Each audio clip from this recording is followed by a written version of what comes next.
یتخذ والدا لم یتخذ والدة ولا ولدا.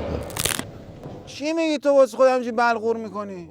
بابا این ولی امر مسلمین جهان 2 رکعت نماز میت نمیتونه بخونه. 17 رکعت روزانه رو چیکار میکنی تو؟ اصلا میخونه؟ نماز بزنه کمر اصلا میخونه. آقا این جنازه یارو عراقیه چی شد؟ کجا بردینش؟ جنازه یارو رو بردن ما رو کشتن این تو. حتی این زنده بود خودش جنازه بود. آقا بیا ما خستش. من برم یه سیگاری چای سیگار بکش. آقا ببخشید. آقا ما اینجا سیگار بعد. امشب اومدیم به بدرقه جنازه آیت الله هاشمی شاهرودی عراقی از استوانه‌های نظام که دشمنای نظام به زوزنقه تبدیلش کردن. امشب در کنار امام و اکبر و مشکینی و گیلانی و مهدوی کنی و باقی اراذل و اوباش عظام یه دور همی ولایی با هم دارن. البته کلی از بودجه دفاعی و پول نفت و سفره ملت زدیم که ایشون سرپا بمونه، نشد که بشه. آفتابه خرج لعین شد. حالا اینا به کنار این فیس غنباد گرفته یه مقام عزبا رو کجای دلمون بذاری.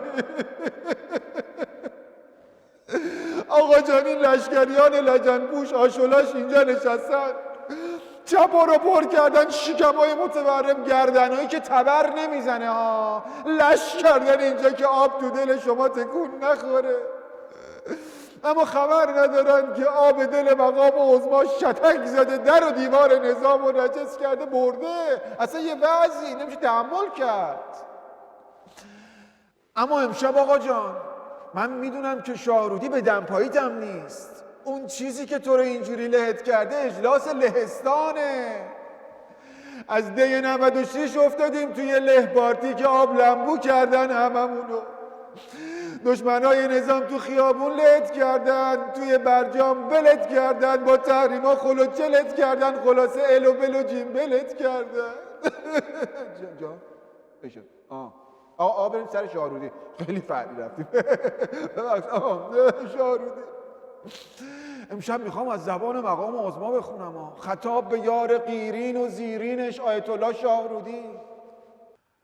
ای عشق من ای زیبا شاهرودی من، در خواب نازی محمود شاهرودی من،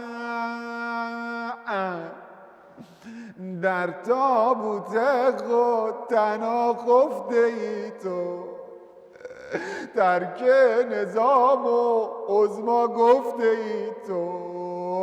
ای جیگر عظما شاهرودی، آی شاهرودی، آی شاهرودی، یه جا بگیرو جا شاهرودی، آی شاهرودی، آی شاهرودی. حالا ما موندیم و تحریم همه درگیر اون زهریم، روم زیر فشار منطقه، من که همه جسمم لقه، نظام تو فاز ملقه، روحانی هم که احمقه. تمامش کنیم؟ آقا میگم بوش همه جا رو گرفته. آقا تمام بریم تا جنازه بعدی انشالله که خود مقام عظماش باشن. بفرمون خورما، بفرمون شکمای گندتون رو گنده تبر نمیزنه گردناتون رو. شاهرودی